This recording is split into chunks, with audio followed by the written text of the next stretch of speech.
Oh, yeah. Hey everyone, welcome to Malkin Live again. This is the third in our series of live streams with a specific focus on America First issues and driving this campaign to urge President Trump to quote unquote expand the ban. Hashtag expand the ban.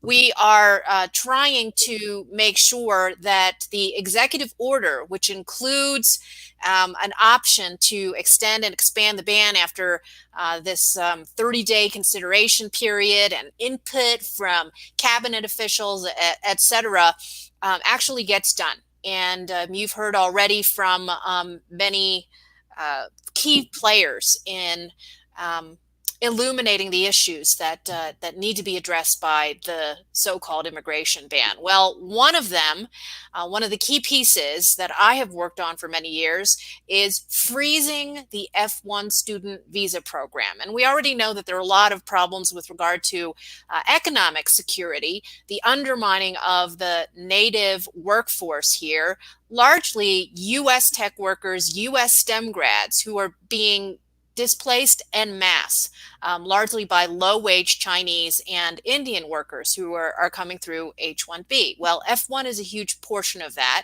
And the ladies that I talked to yesterday on the live stream from American Workers Coalition have been hammering especially the OPT program, which is a way for these F1 temporary student visa holders to extend their stays and to violate the terms of their student visas by working for nonprofit organizations, namely academic institutions. Another huge piece of this, of course, is the national security piece. And I have invited a friend of mine, one of the best investigative journalists in America, Michele McPhee, the other MM, we are the MMs, right? To talk about the work that she's done on, I call it the infection of our U.S. universities and colleges by agents for the Chinese Communist government. I'm going to bring her in right now. Let's see. Hey, Michele. Hey, another Hi. double M. It's so nice to see your face. It's great to see you too. And I sympathize. You know, I was a denizen of Los Angeles many, many, many, many years ago, and glad that I escaped. But you are locked down there. I am locked down in LA. Yep. I mean, I'm loving the weather. I love my work here. I'm having a blast. What I could live without are the massive, sprawling homeless encampments filled with recently released prisoners who literally defecate in the street in broad daylight in front of your house. So going out to the mail is probably the most dangerous thing I have done in a long career of covering ISIS, the Russian mob, the mafia, MS-13.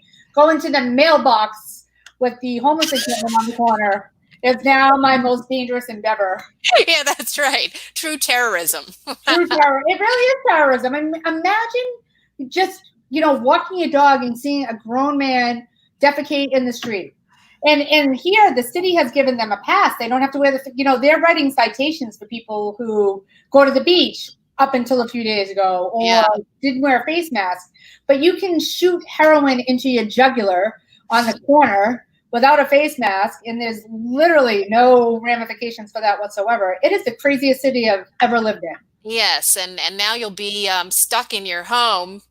Well, at least you're being ordered to, for the next 2 months, 3 months? Oh, July this thing. That is insane. Well, thank God we can reach you here virtually anyway, because of all the great investigative work that you've done. And I wanted to start out with, because you referenced this and we've discussed it. It's this is the testimony of John Demers, and he's a Justice Department official who was exposing the China plan. It's called Made in China 2025, and all the ways that the Chinese government is using non-traditional espionage against the United States. And one of those means, of course, which we've known about for a long time, is through academic collaborations. And you and I were definitely on the same page when the news hit and the U.S. Attorney's Office back in your old digs, right? Yeah, Your old stomping grounds in the Boston area, New England, announced charges against one Charles Lieber. And you wrote about this in Newsweek in February. I want you to recap that for the live stream audience. We're live streaming on Periscope and YouTube. Hello, everybody. And hopefully it won't be shadow banned or censored or whatnot, but we'll get the truth out there. Recap what you reported on in Newsweek, and then let us know what's been going on since. Well, so we all know about the arrest of Charles Lieber, who was one of the leading scientific minds in the nation. You know, he's a nanoscientist. He was the chair of the chemistry department for the Harvard University. This is a big shot. This was the guy who was very well respected in academia. He had a seat in all three chairs of science, and you know, people really looked up to him. Well, he gets locked up, and as it turns out, this Harvard professor who had $15 million in grant monies, our grant monies, from the Department of Defense and the National Institutes of Health to conduct research, was also secretly creating a shadow lab at the University of Wuhan, working for the Chinese for $50,000 a month. And also they gave him $1.5 million to set up this aforementioned lab. When he was asked about this, he lied about it to Harvard, allegedly. He lied about it to the FBI, allegedly. He was arrested. But one of the big smoking guns for me, and you know I've been doing this for a very long time, and I've covered federal courts for a long time, and there was a couple of things that were red flags. Number one, his wife had to come up with $1 million cash bail. Not their home, not a surety, cash. And that's an extraordinary bail amount for somebody who was simply at this moment charged with lying to the feds. That's a 5-year sentence. So $1 million cash bail raises some eyebrows. Is there something more to this story? Obviously. Mm-hmm. We haven't seen a lot of movement in his case at all, but what we have seen is that one of his Harvard-sponsored affiliates, there was a young man who was arrested in Boston in November. He had 21 vials of biological materials that he secreted in his socks, packed it in his checked luggage, and was on his way to China when he got stopped by HSI officials from the Department of Homeland Security. Do you have any biological material on you? Obviously, they had already checked his luggage. They knew that he did. Right. And he said, no biological materials. And remember, these are biological materials that he had wrapped up in his socks. So if he got caught this time, and they obviously already knew that he was on his way to China with some shaky materials, imagine what got out before this one trip. You know, here's a guy that had unfettered access to the United States because of his Harvard-sponsored F1 visa, so he could come in and out of China as much as he wanted. No one was really paying that close attention to him until he started stealing materials. Now, if you take a look at that guy's case, and right now he is out on bail. He's confined to his house in Boston. But the materials in this case is so secret that they've already sealed the discovery from the government. Sealed it to the extent that the defendant, Zhang, Cheng, thank you, cannot himself review the government's discovery materials. That's just red flag, smoking guns all over the place. So you have $1 million cash bail for Charles Lieber. You have this guy who can't see his own discovery materials. And then let's take a look at another student who was at Boston University, and she was, in fact, a lieutenant for the PLA. Yeah. So she was essentially a spy. Yes. We don't know if she was there to spy on the spies they hired or if she was conducting her own spying. It's completely unclear, but I think what the real concern is for Homeland Security officials is that this is an infiltration that has probably put our country, they're calling it the greatest national security risk. Consider ISIS, consider all of the things that you and I have talked about many, many times. Yes. And they are calling the Chinese infiltration of academia and Ivy League intrigue here the greatest threat to national security. And it completely makes sense if you look at the current climate and some of the things that are going on. I mean, I know that Grassley yesterday said, wait a minute, it is a law that we have to buy and develop all weapons for the DOD in the United States of America. It makes perfect sense. But PPE, ventilators, medications, all of the frontline materials that we need in this war against this pandemic, the Chinese control. How did that? I mean, that is a prime example of how they have put us at great risk. Our national security right now is being threatened because we can't access the PPEs and the ventilators and the medications that we need because China controls it all, which we allowed to happen.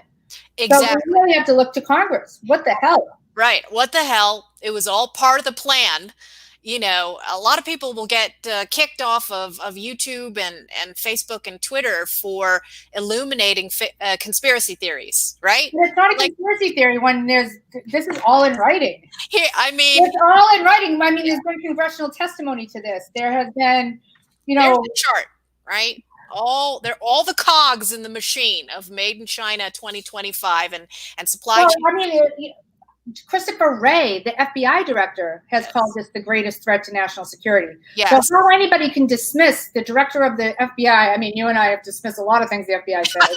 That's right. But in this particular case, you have the FBI director who testified many times that this is the greatest threat the FBI is trying to tackle when it comes to American homeland security. I think we should stand up and pay attention, not dismiss it as a conspiracy theory. Exactly. Sometimes conspiracies are true. Look at the marathon bombing, people have... Yes, and you are the author of Mayhem, which is a fantastic book, and I had you on a previous show that I did to talk about all of the work you've done there. And so you have a lot of experience in, especially when you flagged this, the sealing of that discovery material. And that's, I think, very illuminating. I mean, look, you're a lawyer, you know way more about the law, but when the defendant can't view the materials, that says something is awry. Yeah, for sure. Now, you've been using the hashtag lurking giants in your ongoing series of tweets about this. Explain to folks where that comes from, that phrase. So internally, my sources tell me there's a sweeping investigation into these academia and these people who are double dipping. I mean, there was a professor who pleaded guilty last week to getting grants from NASA and then selling secrets to the Chinese. There was a guy who was locked up in Arkansas last week. This is all over the place. So internally, the 5 U.S. attorneys across the country, including here in California, the U.S. Attorney of L.A., there are 5 U.S. attorneys who have created this initiative to take on the 1,000 Talents Plan and to try to lock up the people who are putting us at great risk by selling our security. They're selling our homeland security, and they are getting paid a lot of money to do it. Yeah, exactly right. And then, if you ask me, but no one's used that term yet in law enforcement. Yeah. Yeah. So I had mentioned the F1 student visa program, and in 2018, 2019 alone, almost 370,000 Chinese students came into the country through F1. And then 2 of the other players in the Lieber case, you mentioned Zhang, and then the other one, Yi, I think. Yeah, Yang Yi. Yang Yi, right. These 2 actually came in through a separate program called J1, which is the cultural exchange program. So J1 is how a lot of the foreign doctors are coming in, and people who are supposed to be, absorbing American culture and then taking all of their good feeling and goodwill back to their home countries. But instead, these and some very important scientific research. Yeah. Exactly. Goodwill and scientific research. Right. Stuffing the goodwill into their socks. So you mentioned a couple of these other institutions, and what's alarming, because you mentioned Arkansas, if you could talk a little bit more about that, that would be great, is that it's not just the most prestigious ones. It's not just Ivy League institutions that are being infiltrated. No, Emory College had a professor that was arrested. USC had a professor that was arrested. GE had a spy that was arrested. I mean, this is everywhere. There are at least, and I've been doing a lot of research on this, as you know, I'm writing a television series on it. Mm-hmm. There are, in every corner of America, there are these, call them what you will, but there are people that are coming in here, going to academia, and many of them are Americans. It's not just the students that are coming in here on J1s or F1s. Right. These are American professors. Right. Who are selling us out. Right. And and it's so brazen that it's amazing it took law enforcement this long to figure this out. I mean, they literally have a recruitment plan that was in all their propaganda. If you read some of the news coming out of Beijing, they've stopped even using Thousand Talents Plan in any of its literature or propaganda, depending on your point of view. But the Chinese have realized that we're onto them. But it took, how deep is this? You know, they're trying to get access to our drone mechanisms. They're trying to get access to, they're never going to beat us in the battlefield, but they are winning the war of intellectual property. And it's such a concern that even, you know, Democratic senator in Massachusetts, Congressman Seth Moulton, who's a former Marine, he has written about this extensively, saying that this is a very grave threat. And this is a guy who was on the front lines in Iraq and Afghanistan. Right. Okay. I have a question for you. Sure. So these announcements about the Lieber charges and then subsequent charges at other institutions came out, of course, in the middle of this pandemic. What are people to make of that? Is that coincidence? And, you know, of course, people are automatically going to think Charles Lieber, Wuhan. Well, I mean, there's no evidence that his lawyer, Peter Levitt, who is a very well-respected former U.S. attorney in Massachusetts, in the very same office that's prosecuting Charles Lieber now, he hired a former prosecutor, the head of the Crim Division. Peter Levitt says there's no evidence that he had anything to do with the coronavirus, off the record. So, you know, I think that there bears investigation. That's what I'm going to say. Yeah. I'm not ready to dismiss it outright, but I'm not ready to say he had anything to do with it. But, you know, you have to just really look at the facts. The fact is the $1 million cash bail, inexplicable. Here's a guy who's growing bioengineered pumpkins in his front lawn, you know, with his wife Jennifer. And now Jennifer and Charles Lieber have, you know, surrendered their passports. They're such a flight risk. And it's the $1 million cash bail. Right. You have to look at his connections to this sort of research. And you have to wonder what was smuggled out of, you know, labs where DOD and NIH research was being conducted. Right. Does Fort Detrick factor into this at all in the work that you've done and the reporting that you've done? No, not at all. Gotcha. Nothing I know of. I'm not aware of any connection. Yeah. Yeah. And, you know, I obviously want to be careful not to, you know, go into some wild theorizing. But it's just so strange that, you know, of all of the university researchers that were charged, you know, in this last, you know, since and it's going to keep coming. That's why Working Giants is the internal name. It's going to, there are dozens of arrests that are going to, and I would have expected it to start happening sooner. I know MIT has a guy that's definitely a target. Oh, wow. So there are more arrests to come.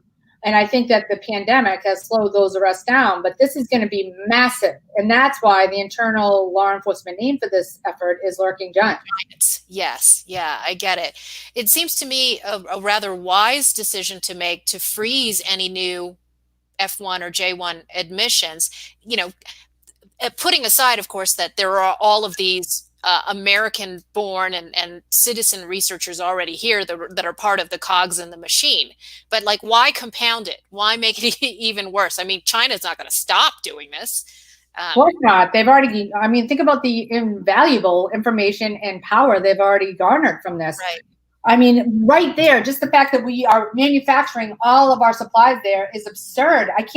When I was like, well, why don't we have a factory making PPEs? Because all the factories making PPEs are in China. I mean, what buffoonery went on in the Department of Defense budget that allowed that to happen? Yeah, you know, and it's kind of bizarre. It's alarming to me that that officials in the administration were patting themselves on the back for arranging PPE shipments. Remember Project Airbridge, right? Yeah. Why are we applauding this? I mean, right? It's insane. It is insane. So I wanted to bring up another name to you because it's always concerned me that there have been long time political operators, like swamp creatures, who have been very intimately connected with the Chinese communist government. And one of them is Elaine Chao. Back in the 90s, I was doing a lot of investigative work on her ties to John Huang, Lippo Group, Maria Shah, who worked for Mitch McConnell and drafted part of the law that created the EB-5 investor visa program. So, you know, the elite of China were able to buy green cards into our country through this ruse of a real estate investment scam. And she is very well placed at, you know, the transportation department as the cabinet head there. And she had failed to disclose in her nomination hearings that she had been named an international consultant to Wuhan. One, have you followed any of those threads? And two, what do you make of it, whether you have or haven't? I haven't, but I will now. That's for Yeah. sure. Yeah. Because look, so if you're telling me we have a member of the administration that is connected to the very plan that we are trying to dismantle and this law enforcement push, how is that even remotely acceptable? Yes. Oh my gosh. We need you like a bulldog to get on that. Her father is head of the huge shipping conglomerate that is tied to the Chinese government, essentially. James Chow, head of Foremost Group, and her sister was involved in arranging for PPE shipments to and from the US and China in the early days of the pandemic outbreak. And this is what makes me sad. Like, look, you know, the investigative reporters right now and their relationship with this administration is not good. Follow the money. Like, you know, the New York Times and you know, the broadsheets that are supposed to be unraveling, you know, it's their duty. Yeah, like you and I are one-man bands, right? But it's their duty and their responsibility to follow through on this. Is way more important than the constant nonsense we are seeing at press conferences right now. The question that somebody should be asking is, well, who is getting fat and rich off of these PPE shipments? You know, we are the twin MMs on that. Follow the money to find the truth. And instead, you know, the entire press briefing from, what was it, a couple of days ago was hijacked by a Chinese American journalist, you know, whose feelings were hurt because President Trump told her to ask her question to China instead of him. Right. So, right. So we've got this whole, you know, the invoking of the racism card. It's part of the reason why there isn't more corporate media investigation of this infiltration of China in the universities and in our country, really. Right. I mean, it makes me sad because look, this is a very important issue and people are going to die if we don't take care of it. And the fact that anybody is getting fat and rich off of this, I mean, think about it. When the vaccine is finally made, is anyone going to do an investigation into how again, follow the money, get the truth? Yeah, that's right. So many unanswered questions. And one of the big questions I have for me, Harvard University just had to pay the government back. Right.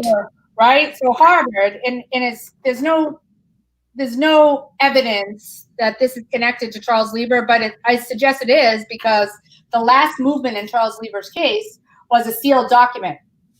That's interesting. It's completely unclear who sealed it, because ordinarily a sealed document from the plaintiff, you know, or from the government. There was no. It just said sealed document. Next day, Harvard has to pay back all of this money that was overcharged to NIH in grants. So the other big question becomes, are we just giving these professors willy-nilly monies with no checks and balances in place?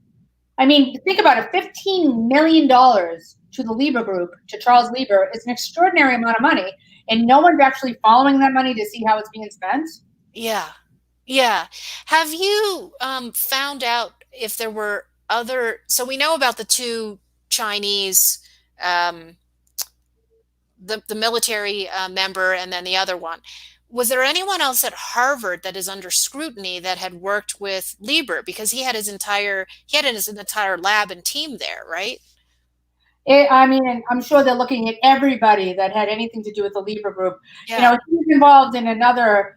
If you follow the money with Lieber, he had this failed business that sort of ripped investors off, and so there's a lot to Charles Lieber that hasn't been uncovered yet, and it's really difficult to uncover it because everything is sealed. Sealed. Yeah. So he's an interesting guy. I know there was a gentleman that got pulled out of a line. He was an MIT professor. He told all his friends, "That's no way to catch a spy." You saw that in the Newsweek article.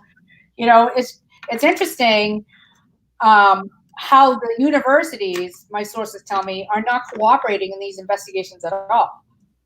So that's another huge red flag. So I know that some of the targets in this case, their law enforcement has attempted to obtain material from the MIT or Harvard or other universities, laptops, cell phones, and they're being uncooperative. That's a really good point, because these are American universities. They're funded with tax dollars. And in practice, they operate more like multinational corporations than they do as, nonprofit academic institutions. I completely agree. So I think that that's a big question too. And again, it goes to follow the money. It's these grants, the unfettered access to research.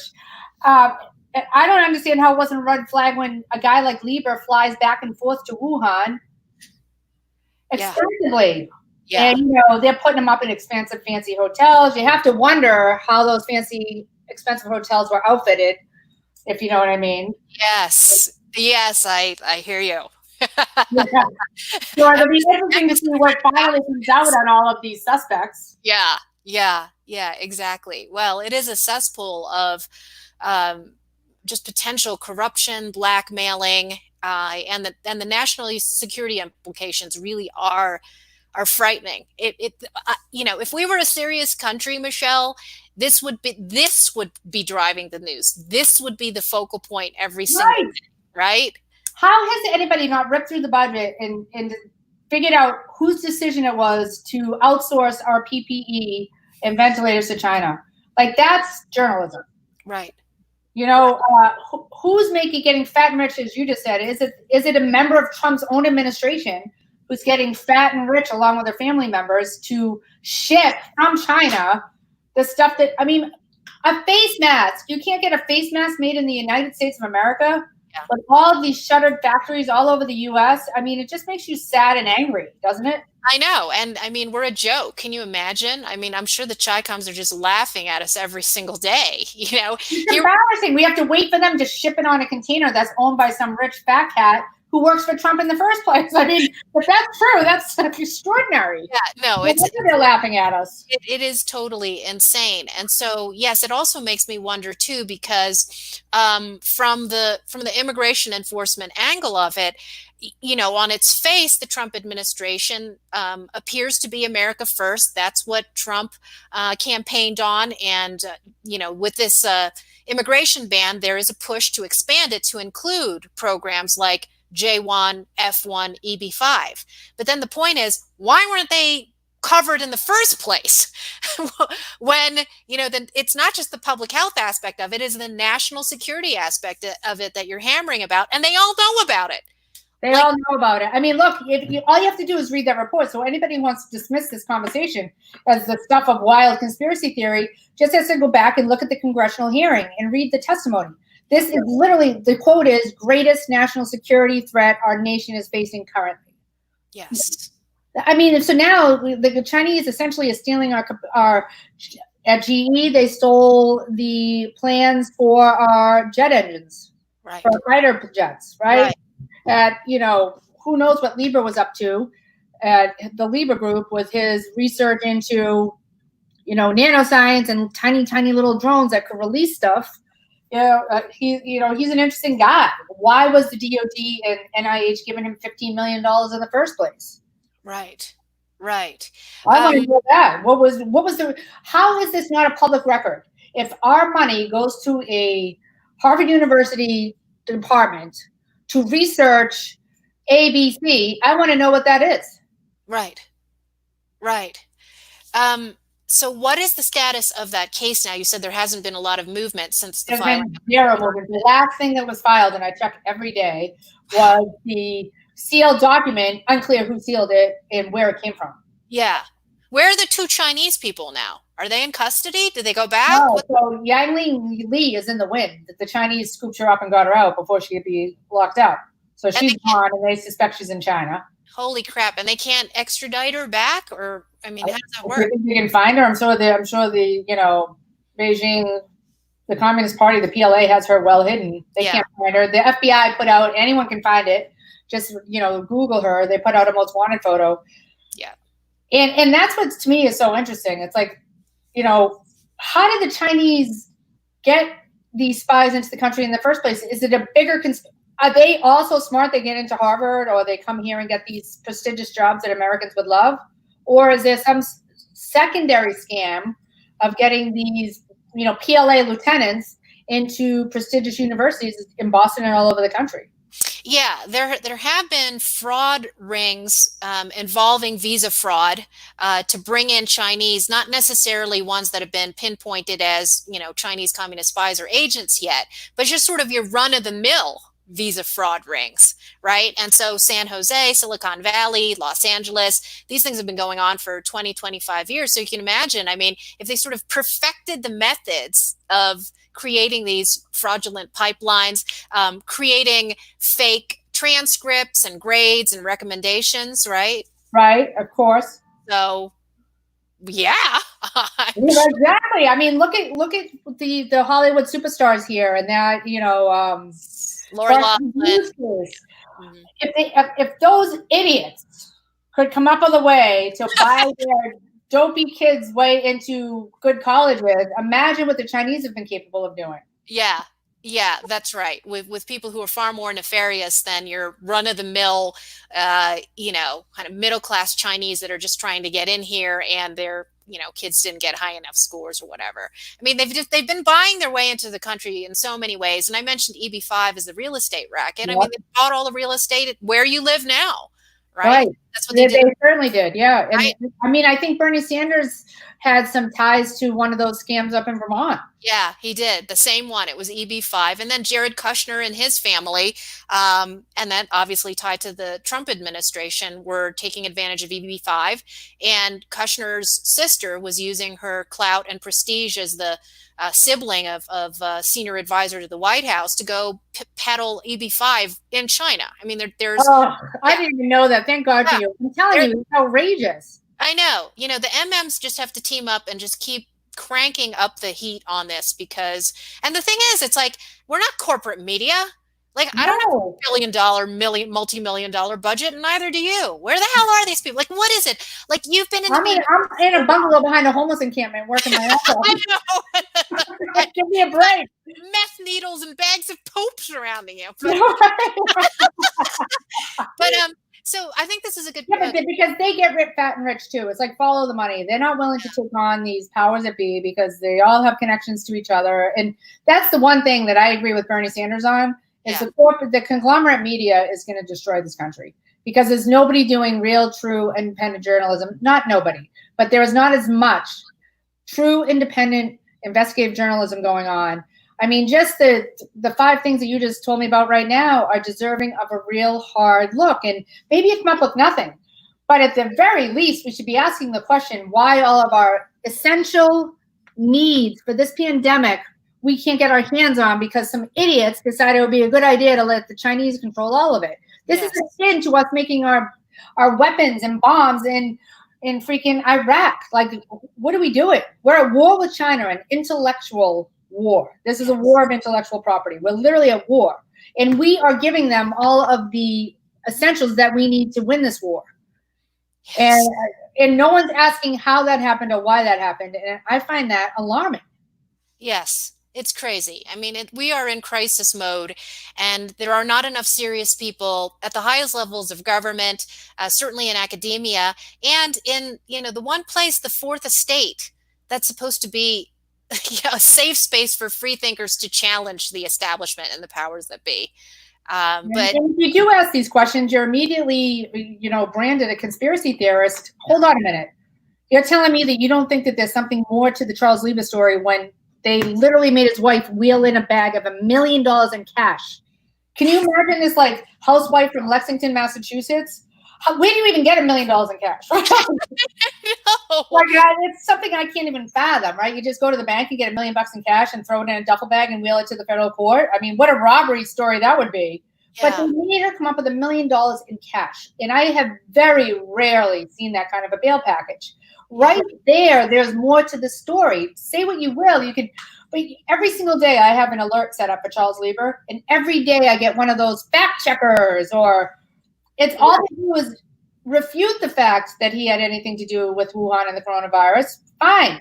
But tell us what he was involved with and why we have this massive bail package and why his wife had to surrender her passport too. And instead of debunking people who are asking questions, this is exactly what happens to me with Aaron Hernandez. When everybody debunks the fact that he was gay and that's what made him become a serial killer, Right. instead they did stories attacking me as for reporting the facts. Yes. And I was right. And all of these reporters wasted so much time debunking my reporting that was accurate rather than do their own reporting. Right. Oh, you see that all the time. All these people who don't do their own investigative work, but are paid to be tattletales, essentially, right? Tattletale media. I'm going to tell on you. Yeah. It's horrible. And then they operate under the mantle of fact checker and debunker, just like you're saying. It's everything that's wrong with the media. We used to have, instead of fact checker, remember when we had ombudsman who would take on the bullshit in their own newspaper? Yes. The New York Times, the Washington Post. Do they even have them anymore? No, there's no such thing as an ombudsman anymore who takes on the BS or the stories that are they don't attack. I love that because that was a tough job. You pissed off your own colleagues, but you went in there and said, well, maybe we should have done the story differently, or we should have shifted on more sources. And it was an important job. It kept people honest, and that doesn't exist anymore. Instead, you have this tattletale, as you put. Yeah, you're so right. I do remember that. My God.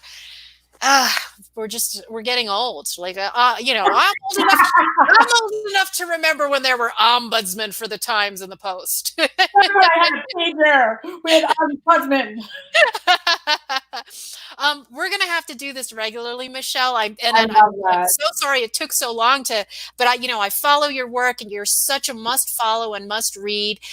People can find you on Twitter at Michele McPhee. Yep. That's right. MicheleMcphee. And you have a website, and I know you're on Facebook, but where can people go to find more of your work? You know what? I really have to update my Facebook. See, you and I need like a team. We need. I know. If anybody wants to be an assistant, yeah, that's right. I will help them out. But yes, my website is michelemcphee.com. I have a new book coming out on MS-13, which you and I have discussed. Well, that's our next thing. Yes. You are just a one-woman media rectifying machine, and we're so thankful for you. Appreciate your time. So you are my hero. You know that. So thank you. Love you. All right. Bye, everyone. See you tomorrow. Bye.